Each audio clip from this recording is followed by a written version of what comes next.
Azimut vous présente le Café de la Marine.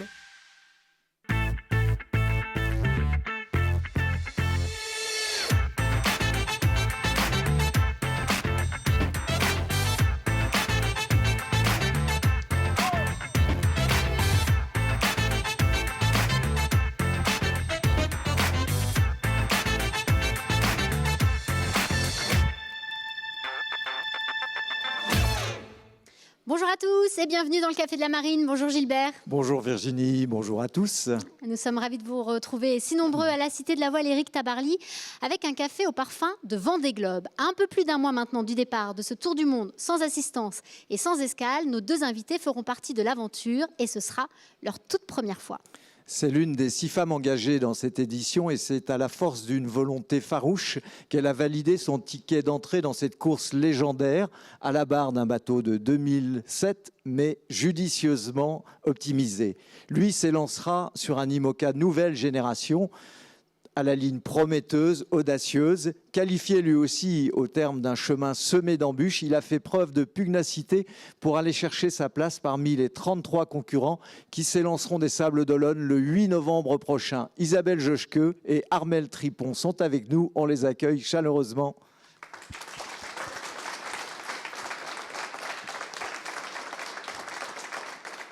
Bonjour à tous les deux, merci d'avoir accepté notre invitation. Bonjour. Une question assez classique, on est à un tout petit peu plus d'un mois maintenant du départ de ce Vendée Globe. Comment est-ce que vous vous sentez? Est-ce que ça commence à fourmiller un petit peu dans le ventre là, quand on parle de l'approche et du départ? Alors, je me lance. Moi, ça va très bien. Je suis en pleine forme, mais c'est vrai que de mon côté, le stress monte. À la fois, j'ai envie de profiter. Je trouve que ces derniers moments avant le grand départ, c'est quelque chose qui arrive une ou deux fois dans une vie. C'est très important pour moi. Et donc, j'essaie vraiment de profiter. Et en même temps, c'est clair, ça monte. Hein. Je commence à me projeter. C'est une grande première, hein, le Vendée pour tous les deux. Hein. Ouais. Armelle. Ouais, la pression monte, mais en même temps, c'est excitant parce que comme dit Isabelle, c'est un grand moment, je pense, pour nous, pour tous ceux qui vont partir pour la première fois. Et un rêve donc, qui est en train de se réaliser. Donc voilà, il y a beaucoup d'excitation, d'envie et puis de concrétisation là. Alors, vous avez pas mal de points communs parce que vous avez fait vos armes sur la Mini Transat, puis bataillé en Figaro et en classe 40. Et puis, vous êtes aussi passé par les Glénans. Toi, Isabelle, ton parcours te prédestinait pas forcément à la course au large avec ta maîtrise de lettres classiques à la Sorbonne. Mais un jour, tu es tombé sous le charme du crachin breton. Oui, c'est ça. Moi, c'est une histoire de coup de foudre. C'est clair que j'ai mis le pied sur un bateau en Bretagne. Moi, j'arrivais des terres. Et voilà, j'ai mordu à l'hameçon et ça a été j'ai envie de dire, très brutal. Hein. J'ai basculé d'un univers à l'autre et j'ai décidé que j'allais vivre dans le nautisme sans trop savoir où ça allait me mener. Et voilà, au bout de quelques années, j'étais à la barre d'un Mini, d'un Figaro. Et puis, en 2005, voilà, ta première Mini. Ma première Mini en 2005. Qu'est-ce qu'elle représente pour toi, cette course, la Mini Transat? C'est un peu une course initiatique? Ah ouais, pour moi, c'est presque tout est dit là-dedans. Je pense que si on me demande, en tout cas aujourd'hui, ce que j'ai fait de plus plaisant presque, j'ai envie de dire la Mini. Je l'ai faite 2 fois. C'était pour moi l'aventure absolue. Bien sûr, aujourd'hui, je me lance dans une aventure absolue qui sera différente. Mais je pense que la Mini restera un souvenir très marquant et peut-être le meilleur. Et toi, Armelle, tu as également fait tes classes au Glénan, comme stagiaire, puis comme moniteur. Mais le vrai départ de ta carrière, c'est aussi la Mini Transat que tu as remportée en 2003. Donc, c'est un vrai marqueur pour toi? Ouais, ça a été le tremplin en fait qui m'a servi derrière de passer sur le circuit Figaro. Mais voilà, comme le dit Isabelle, la Mini Transat, c'est un voyage initiatique. C'est la première Transat, c'est la première fois qu'on monte un projet aussi. Donc on va un peu à la le sel du rencontre, large déjà, ce goût d'aventure. Ouais, complètement. En fait, mes rêves de Vendée Globe sont nés pendant la Mini Transat. En fait, justement, j'ai encore mon petit carnet de bord où j'écrivais que moi, je me sentais prêt à aller plus loin, plus vite sur des bateaux plus grands. Mais voilà, donc c'était en 2003 et Ah, mais justement, Il m'a fallu un peu c'était de temps. la question à suivre, savoir justement quand avait germé cette idée de s'élancer sur le Vendée Globe. Est-ce que ça trottait déjà dans la tête? Donc Armel, manifestement, c'est né à ce moment-là. Ouais, tout à fait. Avant, non, j'avais pas assez de métier, pas assez d'expérience, et voilà. Mais c'est assez concrétisé en fait à ce moment-là. Après, bon, voilà, il a fallu le construire et ça a pris du temps, mais en même temps, je pense qu'un Vendée Globe, c'est bien de pas y arriver trop vite aussi, parce que c'est une course. Enfin, ça dépend. Voilà, il y a plein de manières d'y arriver de toute façon, mais en ce qui me concerne, voilà, il a fallu maturer, voilà, que ça mûrisse un peu tout ça. Ouais, on dit toujours fais ta mini d'abord. Et Isabelle, toi Ouais. aussi, c'est quelque part, c'est une manière de se rendre compte aussi si on est fait pour ça, quelque part. Quand est-ce que toi, tu as pensé au Vendée? Ouais, alors oui, c'est sûr que c'est une manière de se rendre compte si on est fait pour ça, parce qu'en mini, on rencontre vraiment la solitude, hein, puisqu'on n'a aucun moyen de communiquer avec la Terre. Moi, c'est venu progressivement. Moi, je crois que le Vendée Globe, la première fois qu'on m'en a parlé, j'y avais même pas pensé pour moi. C'est quand tu es passé sous la coupe d'Alain Gauthier? Non, bien avant. Non, moi, on m'en a parlé après ma première mini. Alors, il y a un côté où je me disais, ouais, super. Et en même temps, non, je me sentais pas les épaules pour ça. Et puis, c'est venu progressivement et j'ai cherché longtemps, notamment avec une écurie voisine, Absolute Dreamer. On a cherché longtemps à monter un projet Vendée Globe pour la session en 2012 et en 2016. Et voilà. Et du coup, ça s'est pas fait. Et je pense que de mon côté, un peu comme tu disais, Armel, moi, j'ai eu besoin aussi d'avoir le temps de me sentir prête.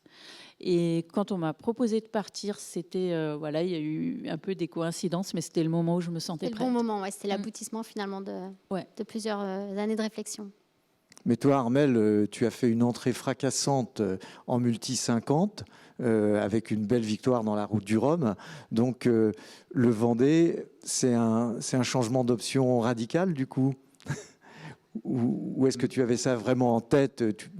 Non, c'est vrai que j'avais voulu y aller en 2014-2016 là, et voilà, ça n'a pas abouti. Et après, bon, on est revenu avec un projet mieux ficelé en fait, avec des partenaires que j'avais depuis un moment déjà.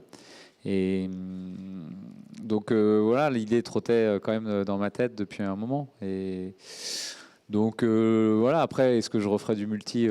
Sans doute, parce que c'est des bateaux absolument magnifiques. Et puis quand on commence à goûter au multi, c'est dur de s'en passer. Ouais, c'est ce qu'on disait. Ouais. C'était Mais c'est vrai qu'en même temps, c'est grisant cette vitesse. bah qu'on a sur les oui, multis, c'est ouais. une navigation qui est tellement excitante. Mais en même temps, nos bateaux là se rapprochent quand même des sensations du multicoque, donc par certains côtés. C'est vrai. Alors, en tout cas, pour valider votre ticket d'entrée, on l'a dit tout à l'heure, vous avez vraiment partagé des galères. Votre ténacité a été mise à rude épreuve. Toi, Isabelle, tu as connu un dématage dans la Route du Rhum, puis un abandon dans la Transat Jacques Vabre suite à un talonnage. Donc, c'est pas facile de digérer toutes ces fortunes de mer. Est-ce que ces avaries t'ont fait douter un moment? Non, moi, j'ai jamais douté. Par contre, c'est dur de se relever parce que un abandon, ça va, on s'en remet. Deux d'affilée, ça commence à faire beaucoup. Et je crois que c'était ça, pour moi, le truc, c'était de me relever 2 fois de suite et de me dire que tout ça, c'était pas pour rien. Que j'ai perdu des trucs, mais j'ai gagné d'autres choses. Et ça a été vraiment de positiver et de me rendre compte que il y avait un apprentissage dans tout ce que j'ai traversé. Mais en tout cas, non, moi, j'ai jamais douté que je partirais parce que c'est un projet qui est né en fin 2015, qui a démarré en 2016 avec notre saison en classe 40. Et moi, j'ai toujours pensé que d'une manière ou d'une autre, je partirais. Voilà, mais même dans la Vendée Arctique, qui était décisive pour ta qualification, après une belle semaine de course, ta baume s'est brisée. Donc tu t'es dit, la Scoumoun me poursuit. Tu as trouvé l'énergie aussi, puis la capacité à bricoler pour terminer et puis avoir ton ticket. C'était des galères, il y en aura sans doute dans le Vendée. C'était une mise à l'épreuve, là. Ouais, en fait, c'était une nouvelle mise à l'épreuve. Je pense que dans le Vendée, il y en aura plein. Il y en aura pour moi, il y en aura pour mes concurrents. Vraiment, il faut savoir aussi, on le dit régulièrement, mais statistiquement, on a 50% de chances de terminer le Tour du Monde ou de ne pas le terminer. Je crois que ça fait vraiment partie de notre parcours. Et bien sûr, quand ça s'accumule, à un moment donné, ça commence à faire beaucoup. Mais voilà, pour moi, c'est OK comme ça. Hein. Ouais, justement, toi, Armel, tu n'as pas été épargné aussi par les problèmes techniques. Ton IMOCA qui a été mis à l'eau en janvier, donc il y a eu une avarie sur la zone avant de la coque. On revoit une photo. Désolé, c'est pas des super moments, des super souvenirs. Avarie aussi sur l'avant d'article qui t'a contraint à l'abandon. On se dit que ça veut pas. Est-ce que toi, ça t'a fait douter, ça, ou tu étais dans la même philosophie qu'Isabelle? Non, j'ai pas du tout, à aucun moment j'ai douté. Après, ça a entamé ma confiance dans le bateau. Ça, c'est évident parce que. Parce que déjà, il y avait une mise à l'eau tardive. Hein. Voilà, et Ouais. puis on est quand même sur un timing très très serré, faut pas se le cacher. Et donc on manque du temps de navigation, de préparation, voilà notre plus grand voilà écueil, c'est la fiabilisation du bateau. Donc voilà, on bosse d'arrache-pied, enfin toute l'équipe bosse d'arrache-pied là-dessus. Et après voilà, il y avait aucun doute parce que voilà, je pense qu'on a plutôt bien réagi dans le timing et on a réussi à être sur l'eau voilà, au bon moment. Oui, tu parlais du manque de confiance. Alors en plus, toi, tu n'étais pas qualifié du coup à ce moment-là. Tu as réalisé ta qualification plus Alors, c'est tardivement sur un grand parcours. Là, cette confiance, elle est justement, ça t'a permis d'aller chercher cette confiance qui manquait dans le bateau, cette qualif. Oui, exactement. Ouais. C'est sûr que sur cette qualif de 2000 milles que j'ai effectuée fin août, début septembre, j'étais un peu stressé parce que j'avais cette épée de Damoclès au-dessus de la tête et il fallait que je termine absolument avant le 15 septembre. Donc j'ai eu du vent fort en plus pendant la qualif, donc voilà, je naviguais quand même assez sagement. Voilà, donc une fois cette qualif passée, là c'était quand même la libération et voilà. Et là je reviens de 48 heures de nav où j'ai vraiment poussé fort sur le bateau, donc Ouais, ça fait plaisir. satisfaisant. Tu te sens en phase avec. Faut aussi qu'il y ait cette alchimie avec Ouais, le complètement. bateau. Ouais. Alors, on va revenir un petit peu. Vous étiez il n'y a pas longtemps en rade de l'Orient sur le défi Azimut, où vous avez brillé l'un et l'autre. Isabelle, toi, tu t'es illustrée sur la grande course de 48 heures. On va revenir sur l'arrivée, un moment assez insolite, un moment que l'on va redécouvrir en images. C'est la fin de la course. Allez, on va arrêter de filmer. Troisième, c'est pas mal. Troisième? Ouais. Hein? Bah oui, si, t'es troisième, hein. Bah si, t'es sur le podium, Isa. Tu peux te la péter. Elle se la pète jamais.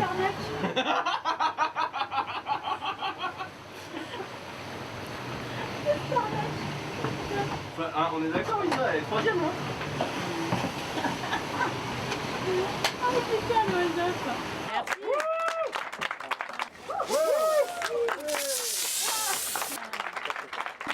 Très très bon ce petit moment. On en sourit encore en plateau. Isabelle, tu n'avais vraiment pas réalisé que tu étais troisième. Ça Non. fait du bien pour le moral quand même, ça, pour le partenaire, pour le moral. Ouais, bah oui, parce que en fait, Gilbert l'a évoqué tout à l'heure. Voilà, on n'a pas eu que de la réussite tout le temps. Il y a eu dans mon parcours, il y a eu des erreurs, mais il y a aussi eu des moments où j'ai pas compris ce qui s'est passé quand le bateau a dématé, quand la baume s'est cassée. Voilà, de savoir que je peux aussi avoir de la chance, de la réussite, parce que ça s'est fait très vite et moi ça me donne confiance. Je me dis oui, j'ai aussi mon lot de chance, j'ai pas juste des galères à venir et de terminer comme ça juste avant le départ du Vendée Globe, c'est pas mal. Ça fait Et du puis bien. on voit la modestie qui te caractérise. Et justement, tu fais preuve de beaucoup d'humilité. Est-ce que tu es franco-allemande? Est-ce que c'est plutôt le côté français ou allemand qui s'exprime sur l'eau? Qu'est-ce que tu dirais? Ah c'est forcément les deux. Il y a tout qui s'exprime sur l'eau. Je pense que vraiment c'est un endroit où on peut pas vraiment mentir, donc on est soi-même à un moment donné. Moi, cette arrivée, vraiment, elle est chouette et je suis vraiment ravie pour mes partenaires, mais tout s'est fait en 1 heure. Enfin, voilà, et Armel est à côté de moi. Franchement, je pensais qu'il avait passé la ligne avant moi. Mais Armel, toi, ton Occitane avait vraiment survolé les runs avec un chrono à 23,3 nœuds. C'est à la fois intéressant pour soi, pour toute l'équipe, car cela prouve forcément que le bateau est dans le match, mais c'est bon aussi vis-à-vis des adversaires parce qu'on affiche quand même la couleur. Et comme tu dis, compte tenu du timing, tu n'as pas eu beaucoup d'occasions de te confronter. Non, c'est vrai que c'était pour ça le trophée Azimut était hyper important, hein, de valider nos choix et de se confronter, de reprendre aussi un peu pied dans la compétition parce que ça faisait longtemps, mine de rien. Donc c'était essentiel pour moi d'y être et super satisfaisant. Ouais. Et Alors justement, c'était d'autant plus important de pouvoir se confronter que tu as quand même fait des choix très audacieux, à la fois sur le chantier, l'architecte et puis le chantier qui a construit ce bateau. Raconte-nous justement comment s'est fait ce pari. Pourquoi tu es allé chercher cet architecte-là? Pourquoi Sam? En fait, Sam Manoir, ça s'est fait. Il est venu naviguer sur le Multi 50 juste avant la Jacques Vabre, 2017, parce qu'il avait navigué sur ce bateau avec Yves Le Blévêque, donc c'était intéressant. On se connaît bien depuis longtemps, en fait, et ce partage d'expérience. Et puis au fil de la journée de navigation, on papote et tout, et il me dit qu'il est déjà en train de réfléchir à un projet d'un IMOCA pour un autre team. Il a commencé à poser un peu les jalons et réfléchir avec tout un design team, tu vois. Et voilà, et du coup, ça fait Ce fameux design du SCO, qui est très particulier, qui est très typique. Bon, on n'était pas encore là, hein, c'est venu après. Il n'y avait ça. pas encore cette idée de. Non, mais voilà. Et nous, on avait déjà engagé des discussions avec l'Occitane, en fait, qu'on connaît bien, pour un rachat de bateau. On voulait à l'époque racheter Hugo Boss, en fait. Et on s'est dit, avec le patron du chantier, Michel de Francu, finalement, on a un chantier naval, Black Pepper, dans lequel je suis associé. Pourquoi pas construire un bateau neuf? Finalement, on peut faire une économie sur le coût total et puis du coup faire un bateau dont on a envie avec un architecte. Avec Black Pepper qui est plutôt spécialisé aussi pour la plaisance, qui n'était pas forcément sur les bateaux de course au départ. C'est les bateaux de course croisière, pour aller faire les voiles de Saint-Tropez, la Giraglia, des choses comme ça, des très beaux bateaux, mais pas que dédiés à la course, quoi. Mais Armel, en fait, cette option du SCO qui, comme dit, est originale et qui a fait ses preuves en mini, puis en classe 40 avec Yann Lipinski, c'est quand même c'est un pari aussi. Et quelle est la philosophie qui a présidé à ce choix? La philosophie, c'était de se dire que, on l'a vu en mini, c'est David Raison qui a ouvert la voie depuis 2012, c'est que c'est des bateaux qui ne plantent, de par leur forme arrondie, ne plantent beaucoup moins dans l'eau, dans la vague, quand ils rattrapent la vague en fait. Et donc sont capables de tenir des moyennes élevées plus importantes. En préservant le bonhomme, c'était aussi au centre de la réflexion. Exactement, donc ça occasionne aussi beaucoup moins de stress mécanique et beaucoup moins de stress humain. Parce que quand on fait des plantées à 25 nœuds et qu'on s'arrête à 12, c'est ça pendant 6 heures, 12 heures, 24 ou 48 heures, je pense que c'est un peu fatigant. Et ce type de carène adoucit un peu tous ces mouvements quand même, donc lisse un peu les chocs. Et donc on a fait ce pari-là, maintenant on verra. C'est plutôt prometteur a priori.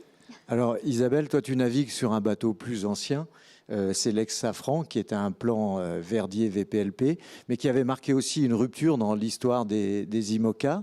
Et ce bateau, bien sûr, vous l'avez optimisé, il a eu un grand chantier, vous l'avez doté d'un nouveau gréement, d'une nouvelle casquette aussi pour que tu sois beaucoup plus protégé. Et surtout, vous l'avez doté de foils qui ont bien sûr donné un nouveau souffle, mais en même temps, il est peut-être plus dur aussi à mener et à vivre. Bien sûr, aujourd'hui, il est beaucoup plus dur à vivre qu'il l'était. L'histoire de ce bateau... Des super images, là, de la banque image qui a été faite avec pas mal de brises. Ouais. Quand on a acheté ce bateau, on ne savait pas si on allait pouvoir mettre des foils dessus. On savait que c'était une option possible, mais on n'était pas sûr. Du coup, on a trouvé que c'était le meilleur bateau à dérive qui pouvait être transformé en foiler, qui était déjà top, vraiment top en version à dérive. Et puis voilà, on s'est lancé là-dedans. J'ai navigué pendant 2 saisons dans l'ancienne version jusqu'à ce qu'on rencontre MACSF et qu'on lance ce projet de transformation du bateau pour vraiment se dire c'est un projet sportif. Bien sûr, on ne vise pas la gagne, mais on veut être dans le match. Et l'idée, c'est d'avoir un bateau. On le voit là que tu es revenu en termes de performance, que vous êtes bien. Et voilà. Et aujourd'hui, c'est plus le même bateau, clairement. Avec les grands foils qu'on a pu mettre, on a rattrapé plusieurs générations. Et là-dessus, on est vraiment content de nos choix.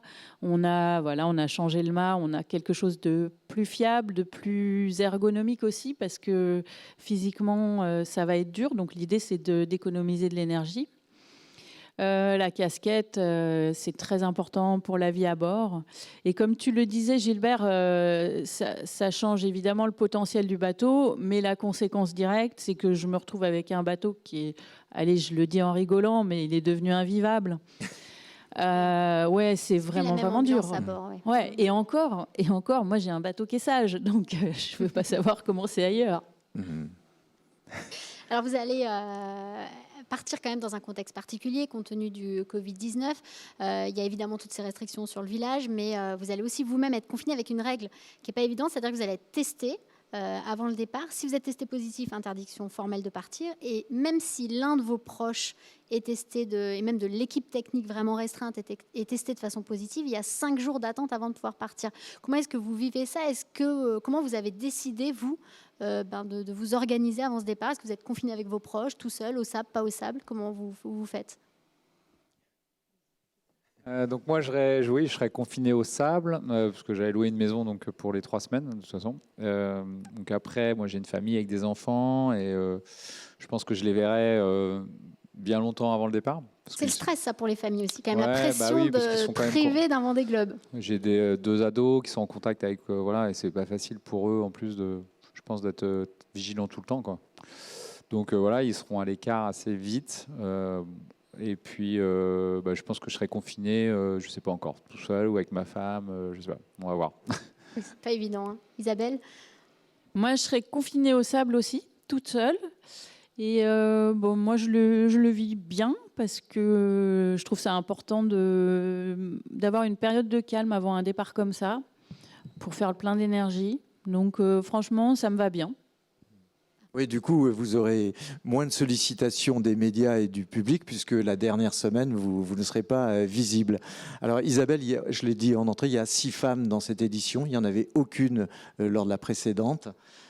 Tu as toujours été, tu t'y attends, une militante de la mixité en course au large, mais dans la vie tout court, est-ce que c'est une satisfaction de voir 6 concurrentes?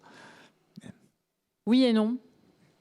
Pas assez. Ouais. Mais c'est déjà mieux qu'il y a 4 ans. Bah oui, c'est mieux, bien sûr. Mais on est 6 sur 33, donc non, dans le fond, non, parce que je pense qu'on pourrait être beaucoup plus nombreuses. Nous, on a vraiment nos chances. Il n'y a aucune raison qu'on soit aussi peu nombreuses.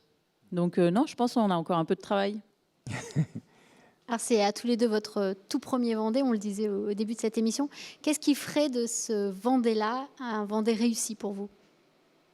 Armel? Le terminer, déjà, c'est ma première ambition. Et voilà, c'est vrai qu'on a un bateau neuf, on a un bateau rapide. Maintenant, voilà, un Vendée, ça se termine sans casser.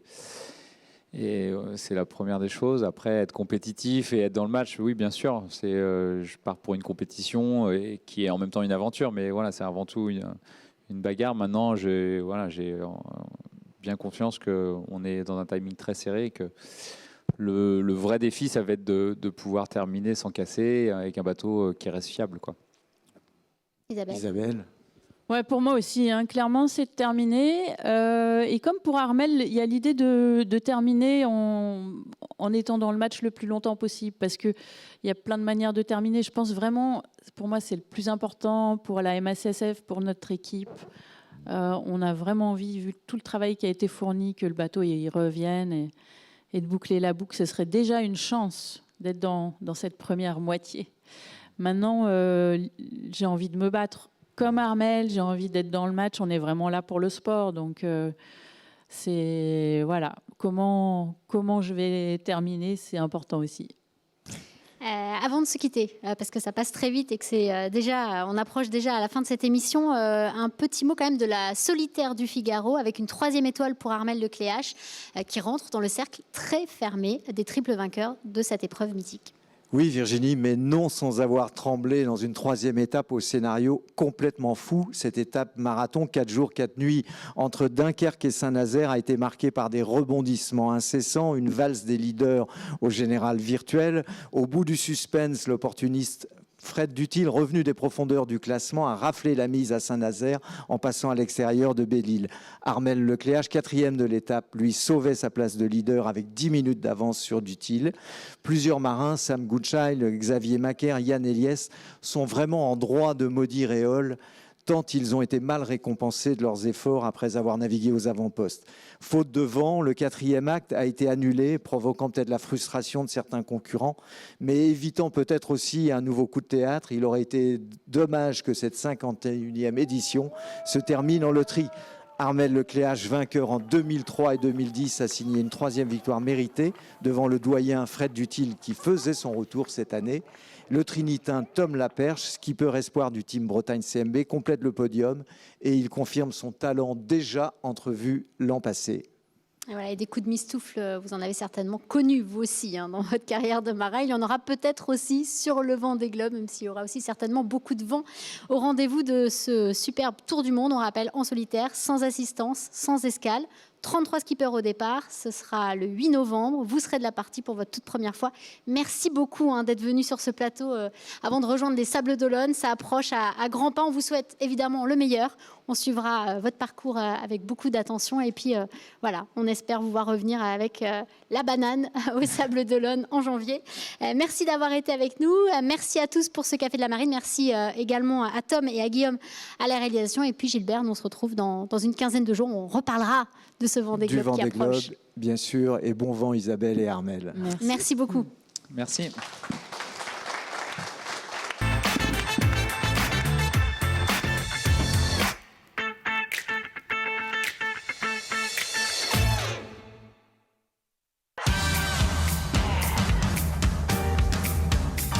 Azimut vous a présenté le Café de la Marine.